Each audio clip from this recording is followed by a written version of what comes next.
So, we all have our own world views, and we sort of associate ourselves with others who have similar world views. It's one of the ways I describe it is each of us has a way of looking at things that everybody knows. Everyone knows that's the way it is. Well, no, that's the way you think it is, and that's the way the people you hang out with think it is. But other people have different views, and they believe they're doing what's best for the country. And in many cases, if a third party steps back and looks at it, there's benefits to both sides. Hello and welcome to the Great Climate Debate Podcast. I'm Jeffrey DeSena. Today, I had the pleasure of speaking with Grant Couch.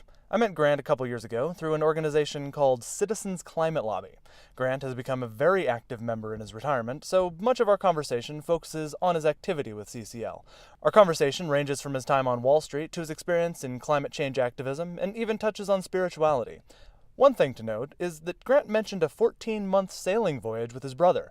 I was so impressed that I didn't even think to dig more, but it was a bit of a misstatement. That journey was only 14 days.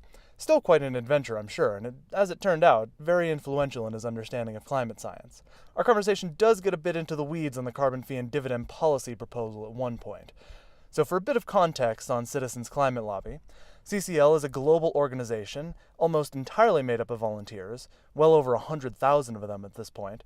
They do have international chapters, but they are most active in the U.S. They're laser focused on getting Congress to implement a border-adjusted, revenue-neutral, carbon fee and dividend policy that would set a steadily rising price on fossil fuels. To decode that packed phrase, I can explain it in three main parts. The first part is putting a price on carbon. The idea is to correct an externality which is not being addressed. The fact is that burning fossil fuels is leading to climate change, which is putting a burden on the country at large, but those who extract, refine, and use those fuels are not paying that cost. The keys to the CCL proposal are that it is supposed to be revenue neutral and border adjusted. The government should not be keeping any of the revenues.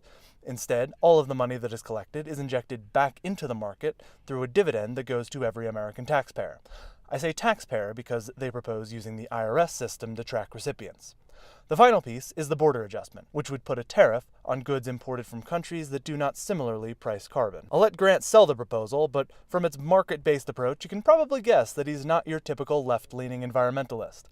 Grant Couch is a co-founder of Citizens Climate Lobby's conservative caucus, but his endeavors into climate-related activism began really only after retirement.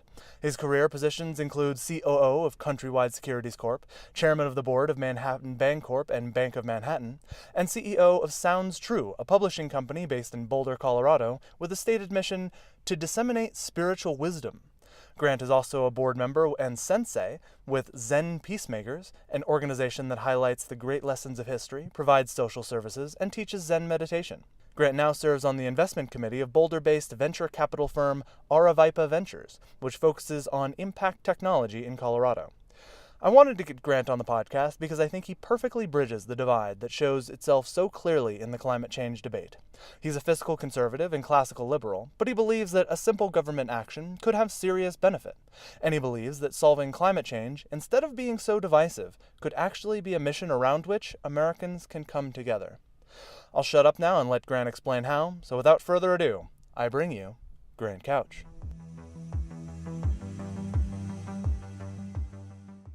Grant, thanks for coming on the podcast. My pleasure, Jeff. So we met up a little bit last week and had a great conversation, a little bit about your background and some of the things you've been working on. And our listeners will have gotten a little bit of an intro, but it'd be great to hear your version of the story and how you've ended up in Boulder. How I ended up in Boulder. Well, it was always a favorite place of my wife's, and it turned out coincidentally that my best friend from grade school also lives in South Boulder. That when it came time to leave Wall Street, there was an opportunity to work for a company here called Sounds True, and just all seemed like a perfect way to transition to the rest of my life. So we moved to Boulder in 2008. Very cool. But noticed you mentioned Wall Street.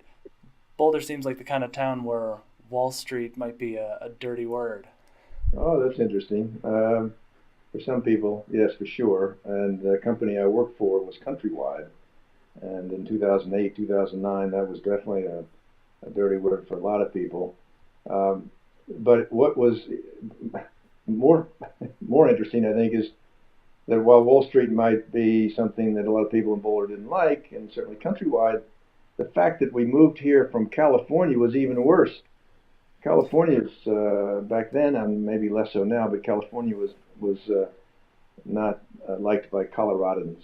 In many cases, Californians moved to Colorado, certainly to Boulder, and they sold big, expensive houses, and they ran up the price of real estate here. So there was resentment about Californians. So I had two strikes against me. But it seems like you've figured out how to fit in well. Are you still with Sounds True? No, I left. I was only with Sounds True for 2 years. I left in 2010. It was a lot of fun, and I think I was helpful to the founder.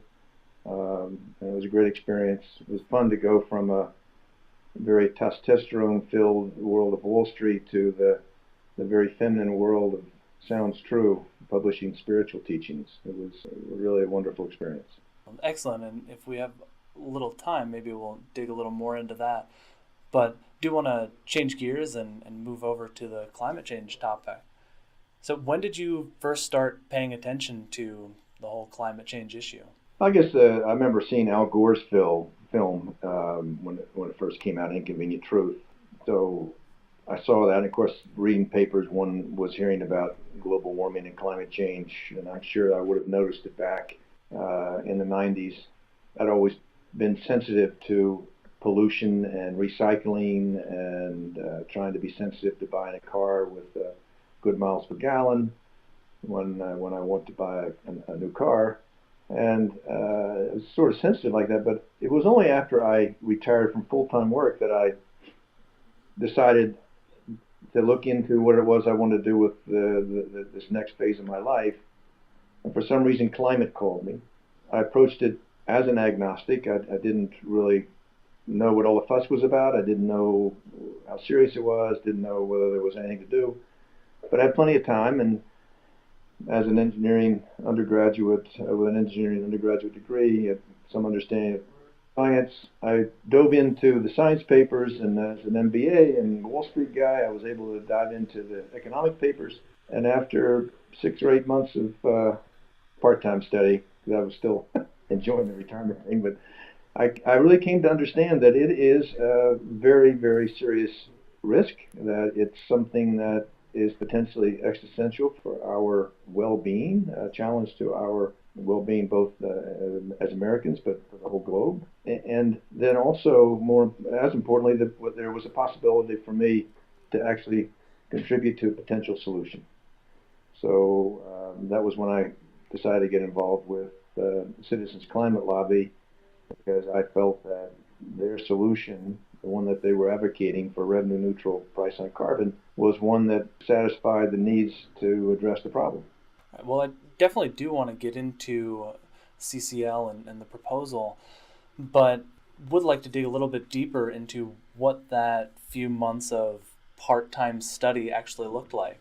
Where were you looking for information? Were there any sources that were particularly enlightening or particularly useful for you?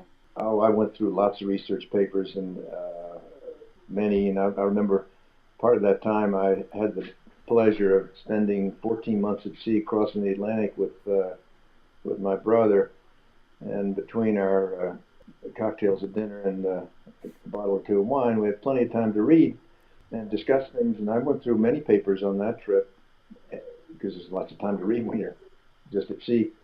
But other times too, and I didn't really, I went from one thing to another, and I had the benefit of a climate scientist up at University of Colorado here in Boulder who was giving me things, and I also spent time looking at the folks that were convinced that it was all a hoax. So I tried to dig into the sources that were claiming that there was nothing to it. And I spent time looking at the economic analysis of what this was costing us in terms of more intense storms and more frequent wildfires and things, and what the cost would be for mitigation and adaptation So lots of papers. But if I were to point my finger at one source that I would recommend anybody who really wants to understand the issue and understand a good solution, it would be James Hansen's Storms of My Grandchildren, the book he wrote, I don't know, 6, 7 years ago, that really goes through the science of what is happening and the risks that we might be exposing ourselves to. And as I said, a great solution, the revenue neutral price on carbon.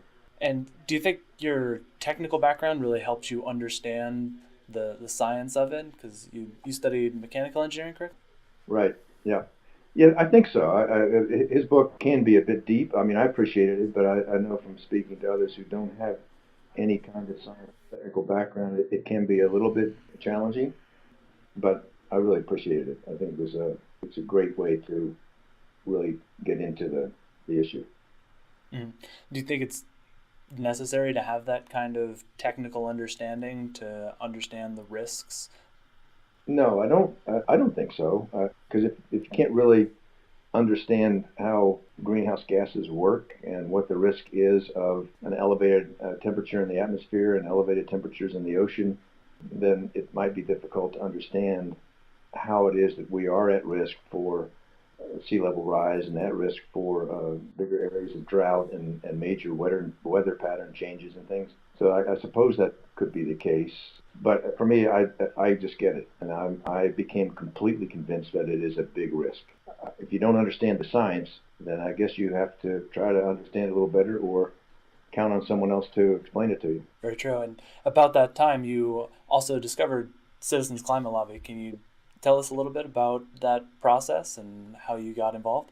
Yeah, I was really appreciative of Hanson's outline of a revenue neutral price on carbon because it allows us to address the issue and reducing our through market forces by raising the price on fossil fuels, reduce our greenhouse gas emissions. But it also does it, I think, equally importantly in a way that can address both sides of the aisle and that it can be implemented as a bipartisan solution. Because while I'm convinced that we have a great risk with global warming in terms of major disruptions to our well-being around the world, I'm also equally convinced that it has to be a bipartisan solution because the only way we Americans are going to go forward together is if our political leaders are together in recognizing this is something that we need to address. If it's only addressed by one side or the other, and we are not together as Americans in addressing this risk, then it won't be durable. It won't be sustainable. It won't work. We need to all be together and approach this unified as we did the moon launch, as we did our answer in response to World War II or World War I, or any of our other major endeavors, because that's what I think this will take. And this is something that certainly appeals to you as a fiscal conservative, but it seems there's not a huge conservative presence within CCL, even though it seems like that's something that conservatives would latch onto. We don't have a huge presence of conservatives in CCL, but we do have a growing presence of conservatives within CCL. And I think that it's unfortunate that the political landscape is so tribalized now and so polarized. And unfortunately, climate is one of the issues that has been part of that tribal battle. So it's a difficult process to move together on this, but I take great hope in the number of Republicans in Congress, certainly in the House, who have come out and recognizing that climate is an issue and joined something called the Climate Solutions Caucus, which CCL was one of the supporters of, where it's now 90 members with 45 Republicans and 45 Democrats. So while there's lots of politicalization going on many topics, and climate has been one of them, it's clearly softening. And just this last week, when the IPCC report came out that was recognizing or identifying the increase in the risks of climate and its impact, there were a number of Republicans that came out to point this out and recognize that the Republican Party needs to start addressing this and be a leader. One man that comes to mind is Representative Corbello from South Florida. And before we move a little deeper into CCL, why do you think climate change has become such a divisive issue? How has it become so politicized? I think it's something that sort of we walked down this path. Our political leaders sort of took us down this path over maybe 20, 25 years. It wasn't always thus. us. Reagan signed the Montreal Protocol to address issues of ozone and such. Nixon was the president that created the EPA.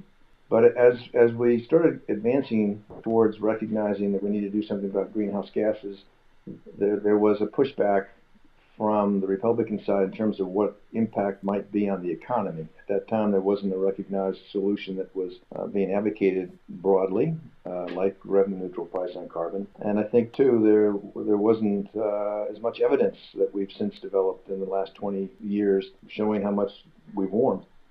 And when people like Al Gore come out in his movie about the climate, and he starts it off with, "Hi, I'm Al Gore. I used to be the next president of the United States." Well, he's turned off half the audience. And so he was certainly winding up his own team, but he had alienated the other team. And it's one example. Certainly the fossil fuel companies have been supporting misinformation, sadly, for some number of years. I think they've clearly recognized it now and are trying to advocate solutions. But it's been difficult. But I think we're clearly shifting. Hopefully we're shifting soon enough. But you've expressed to me that you think this issue actually could be something that brings people back together. How do you see that happening? I would take great hope in this Climate Solutions Caucus. In the last Congress, we were excited because I think it got up to 26, so there were 13 Republicans and 13 Democrats. In this Congress, as I mentioned, it's now up to 90, so we have 45 Republicans and 45 Democrats. And they're all together in this caucus. And I don't mean to imply that every week all 90 of them get together around the table, but their individual staffs are talking about it and different ideas are coming up. And they are together in a bipartisan way looking at this issue. And this is the largest bipartisan caucus in D.C. I'm just very hopeful. Yeah. I'd rather be hopeful than not. Yeah, good. One thing that might be standing in the way of this Climate Solutions Caucus actually growing is Republicans possibly fearing political backlash. I won't ask for any names. I know CCL takes the confidence of their meetings very seriously. But have you met with any public figures who have expressed that they might be understanding of the issue but just can't talk publicly about it? I think there's less of that now, but I do remember one senator's office maybe 4 years ago, speaking with a senator, and a Republican senator, and he said, "I hear you. I recognize it's a risk. The solution could make a lot of sense. But when I step outside that closed door, who's standing next to me and where's my air cover?" And I think that's less of a risk than it was before, but it's still there. The heartland still sees this as a hoax, and of course our president's not helping the case. But I think that with the growth in the Climate Solutions Caucus and with the growth of the number of Republican leaders who are stepping out to say something needs to be done, I think that the shift is happening. It takes a while for tribal dogma to change, but I think we're in the process of doing that. There's a group called the Climate Leadership Council, which is led by a number of Republicans. The two that come to mind, first of all, are Baker and Schultz.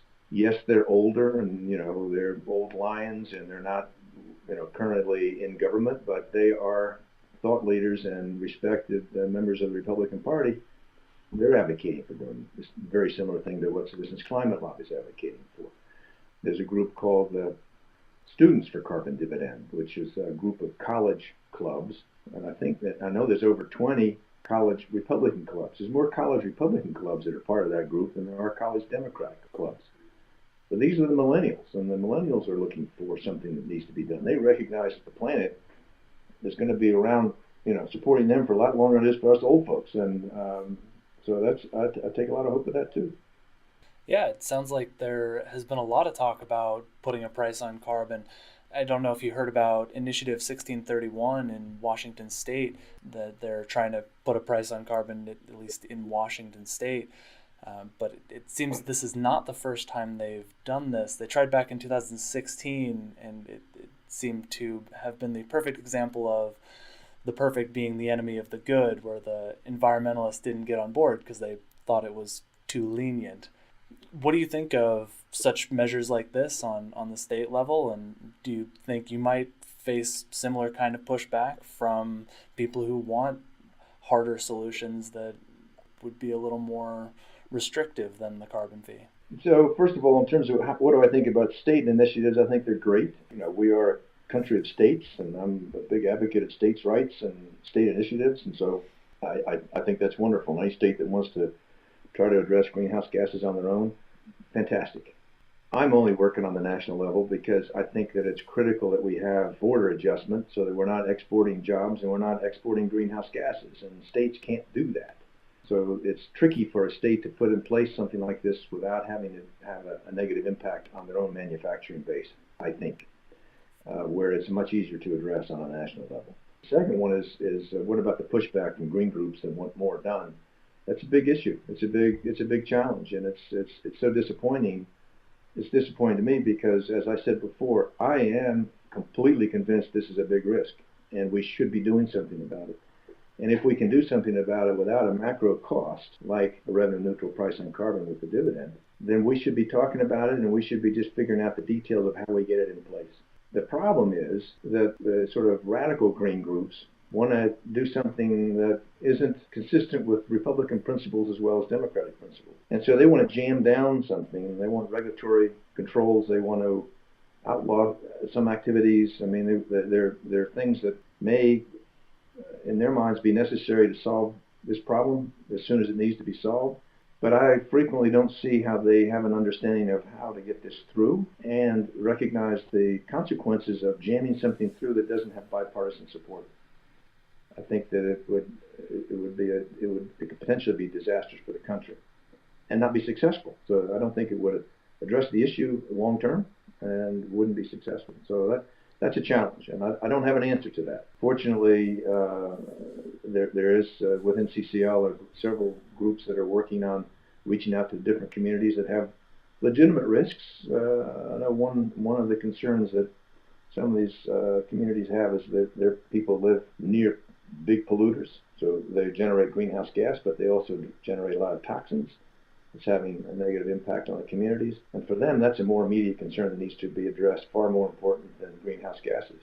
I get it, and I don't know what There's different ways to deal with that, but I think we need to come together, both Republicans and Democrats, bipartisan solution for this to work. Fortunately, there's a number of green groups that are just angry at capitalism. They're angry at the way everything works. Market forces are negative, so it's challenging. Fortunately, I don't think that's a big voice, and I'm hopeful that the Republicans and Democrats in Congress can come together. And how do you think the carbon fee and dividend proposal really does line up with Republican values, or something that could resonate with a conservative base? Well, first of all, it doesn't grow the government. The money is, as CCL proposes, sent back as a dividend to American households, and the government doesn't get bigger. I've also heard in Republican offices people asking, what about jobs? What about the economy? What about folks that are at the lower end of the economic spectrum? What about, that's a question that comes up in Republican offices as much as it would in Democratic offices. They're concerned about their constituents that are lower income. And the dividend addresses that. The dividend actually builds the economy because people spend money, recycle that money to support the economy grows, more jobs are increased. For the lower income folks, the dividend being equal for lower income and high income, it's the same for every household, given the number of people. The impact offsets, or that dividend offsets the increased costs that would be embedded in every product they buy, or at least equals it. For different studies show different numbers, but it's somewhere in the order of 65 to 73 or 75% of American households have a full offset or actually have a net gain on the dividend. One of the conversations that I've had a few times when I was involved in CCL is the idea of actually administering this program, and there were a handful of estimates on how much this whole thing would actually cost. But is it reasonable to expect that this program actually could be 100% revenue neutral? My understanding is that initially, when the revenues, before they really get large as they would over 5, 10, 15 years, that the initial administrative cost could be as high as 6 or 8%. But as the gross numbers get bigger, the cost of administering a check that goes out that's $200 is the same as it would be if it's going out and it's $600 per month to an American household. The percentage of cost goes down to probably 2 or 3%. So yes, it's not 100%, but it's close. One of the parts that I think a lot of people tend to get hung up on is the border adjustment. How does that work, and why is that such a necessary part of it? Well, because if American manufacturers, when they're manufacturing products to sell, if they're selling them domestically, then they'll have an increased price, their increased cost that they'll pass on in their price to their buyers. When they go to export, they will still have those increased costs, and if they're sending it to a country that does not have a comparable price on carbon, then they would be disadvantaged as exporters into that country. This proposal would have them get a rebate when they're shipping to a country that doesn't have a comparable price on carbon. Likewise, a country that manufactures that doesn't have the comparable costs embedded in that price on carbon is exporting to the U.S. We put a tariff on that product to make the adjustment if they don't have a comparable price on carbon. How do you do that? And I've been asked that question. Every single thing that goes across the country the Department of Commerce, I believe it's the Department of Commerce, already has a line item for everything that comes in here. They know what's coming in. They can track all of those. And we would have the ability to look at each of those products and determine what the carbon footprint of that is for the U.S. We would not be able to determine what the true carbon footprint of that manufacturing process is in each individual country. But the carbon footprint of the U.S. would be a good placeholder, and coincidentally and appropriately, it actually offsets exactly what it is that our American manufacturer is using. So if there's something coming from China that has a footprint that's 3 times as bad as ours, we won't capture that. But it would have to compete with the carbon footprint of an American good that's priced with its 1/3 additional cost because of fossil fuels. So it'd be a perfect offset. Well, I'll try to step back a little bit out of the weeds so we don't get too lost in that. But Sorry about just about no, no, I'm very curious about that. But just a little bit more on what your role is. So you're a co-founder of the Conservative Caucus with CCL. So what does that role look like, and how did you find yourself in it? The first time I went to a CCL conference in D.C. Was June of 13, and there were very, very few Republicans at the CCL conference. I pointed this out to the executive director, Mark Reynolds of CCL, and he said, "You're right. Do something about it." The benefit of being part of a volunteer organization is you can get volunteered for things all the time. So through several iterations and working with other conservatives within CCL, we created the Conservative Caucus, the first goal of which was to help clean up CCL's messaging to eliminate the unnecessarily off-putting statements that liberals think are necessary but don't accomplish anything other than sort of helping a self-righteous statement about something that isn't really relevant for advancing the policy. And this was something that Mark and the rest of the staff embraced because CCL's focused on one thing, which is getting this revenue neutral price on carbon with the dividend. But it's also focused on doing it in a nonpartisan way, in a way that appreciates and respects all players. We don't endorse anybody. We want to work with whoever's in office, and we want to respect the constituents who pick their representatives, and we want to find a way to work with everybody, hopefully coming up with a solution, again, that's bipartisan, but approached by us in a nonpartisan way that's supportive and appreciative of every member of Congress. So is a lot of the issue just messaging? Is it just an inability of both sides of the aisle to talk to each other? I don't think it's just messaging, but I think messaging is a large part of it. So, we all have our own worldviews, and we sort of associate ourselves with others who have similar worldviews. It's one of the ways I describe it is each of us has a way of looking at things that everybody knows. Everyone knows that's the way it is. Well, no, that's the way you think it is, and that's the way the people you hang out with think it is. But other people have different views, and they believe they're doing what's best for the country. And in many cases, if a third party steps back and looks at it, there's benefits to both sides and negatives to both sides. But we just have to find a way to go forward together. So messaging is important. And I think it's important for us to identify our own blind spots and our own preferences in terms of how we see things. And if we can identify that, then it makes it a lot easier for us to communicate with others who have different blind spots and different perceptions to find the common ground. Can you share any examples of maybe how liberals think is something that's very obvious about the world that totally turns conservatives off, or possibly the other way around? I think that rather than try to give a specific example, I would just direct people to have a look at Jonathan Haidt's book, The Righteous Mind, how good people can disagree on things. He's identified through deep research across the country that there's actually a difference in the moral foundations of conservatives and liberals.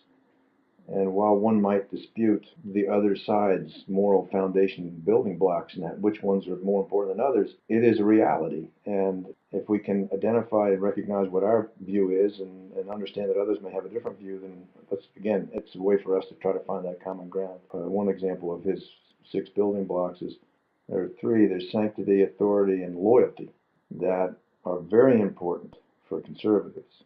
And for very liberal people, they're actually rejected. They're not even thought of as neutral. They're actually rejected. So that's a challenge. One thing, fortunately, that we all appreciate is liberty, freedom from oppression. And care and fairness are also important, a little less so for conservatives than liberals. But the big difference is on those 3, the sanctity, loyalty, and authority. Again, you can dispute it, you can disagree with it, you can say it's not fair, but as research shows that, and I think if you look at the way people communicate, that seems to come out a lot. Definitely understand the importance of such work. I actually gave a presentation on behalf of CCL last year, and I basically spent half of the presentation discussing Jonathan Haidt's research and the 6 moral foundations. And I tried to give some examples of how we could talk about climate change using these moral foundations. Do you try to focus on that sanctity or loyalty or authority pillars when you are in a meeting with a conservative representative? No, I don't. I think that we have folks who oriented on, I mean, the faith community may use that, but for me, as an engineer, as a Wall Street guy, the resonance that works for me is just basic risk management. And so when I'm talking to anyone in Congress, either side of the aisle, I spend most of my time try to on the right side, but it's about risk management. We can debate how much man's contributing, I suppose. We can debate how risky, how bad the risk might be, and how soon it might happen. But it's a risk, and I want us to just be talking about a solution. Again, if we have a solution, as we do, that has no macro cost and can alleviate some of this potential risk and reduce the amount we have to spend on repair and adaptation, mitigation, everything else, let's talk about it. So that's where I come from. I don't want to try to play anything manipulative, and not that addressing the moral foundations is manipulative necessarily, but I just, it's not my game. I really resonate with risk management. That's definitely something that you picked up from your background in finance. I think people would be interested in hearing a little bit more about your background because I think there are some things in there that, at least for me, I thought were unexpected. You know, you spent a long time in finance, working on Wall Street, but you've also found interests in Sounds True Productions and the group Zen Peacemakers. I have a tremendous respect for the oneness of life and try to walk each moment, each step, ideally each word, thought with an appreciation for the oneness of life and the desire to reduce any suffering I might cause and reduce any suffering that I might be able to reduce that I didn't cause necessarily. That shows up for me in the form of Zen. It may show up for others in different other ways, but I've, there's many. I think all of the major religions sort of see oneness in different ways, but oneness is oneness. That's sort of hopefully my core. I try to make that my core. From that, trying to address climate change just arises naturally because I see that as something that could cause tremendous amount of suffering migrations because of drought patterns changes, weather pattern changes, refugees from that, and of course the dependency on fossil fuels has been a cause for a number of wars. Yeah, so it's to me all the same thing. Yeah, very much the same thing. Can definitely see how that would be a great motivation, but I know there are a lot of people like me, especially after reading the most recent IPCC report, and it wasn't exactly hopeful. So, what gives you hope that we can pull together and figure this out? Well, I don't know if there's a choice. For me, I'm doing what I can, and I don't want to sit by. I've had people tell me that, well, what you're working on isn't going to be fast enough, or it's not going to be strong enough. That may be true, but until I find something else that I think has a chance of being more effective, and one where my skill set might hopefully be applicable, I'm going to keep digging in on this one. And I would agree, this isn't the only solution. This isn't the only issue. I mean, all we're really talking about here with this is an approach to reducing emissions from fossil fuels or carbon-based fuels. This doesn't talk about land use, which is an equal or greater contributor to greenhouse gases. I don't know of something that I could be working on that could help address that. That's a more complex issue, and so I'm working on this one. You do what you can. Where you look around and where you put your shoulder, where is it that you can make a difference? And I prefer to work on something like this. And the thing that I really love about it is nonpartisan. We are trying to work in a bipartisan way. We're not trying to judge anyone as being right or wrong. We're just trying to get something done within the time frame that we have to work on, and that's what I'm trying to do. Okay. Well, I hope we can take a little inspiration from that, and I think just seeing the things that you're doing and the things that CCL are doing is very inspiring to me. So I think that's a good place to leave it. I will dig up some links where people can find out more about CCL and the books we talked about on here. Thank you very much for spending some time. I know you've got a lot going on, even in your retirement. Thanks for your time, and it was great catching up with you again. You bet, Jeff, and I appreciate your interest and efforts in this regard. We are all in this together. We're all in it together, and we all together need to find a solution. I agree, and I hope we stay in touch. Thanks, Jeff. My plan, too. That does it for this episode of the Great Climate Debate Podcast. If you enjoyed this conversation, please follow us on iTunes, Stitcher, Podbean, CastBox, SoundCloud, or YouTube. For more information on Citizens Climate Lobby and their carbon fee and dividend proposal, check out citizensclimatelobby.org. And you can find out more about Grant at grantcouch.com. The books we discussed were James Hansen's Storms of My Grandchildren and Jonathan Haidt's The Righteous Mind, Why Good People Are Divided by Politics and Religion. And Haidt is spelled H-A-I-D-T. Links to those will appear in the podcast description on SoundCloud and YouTube. Thanks for listening.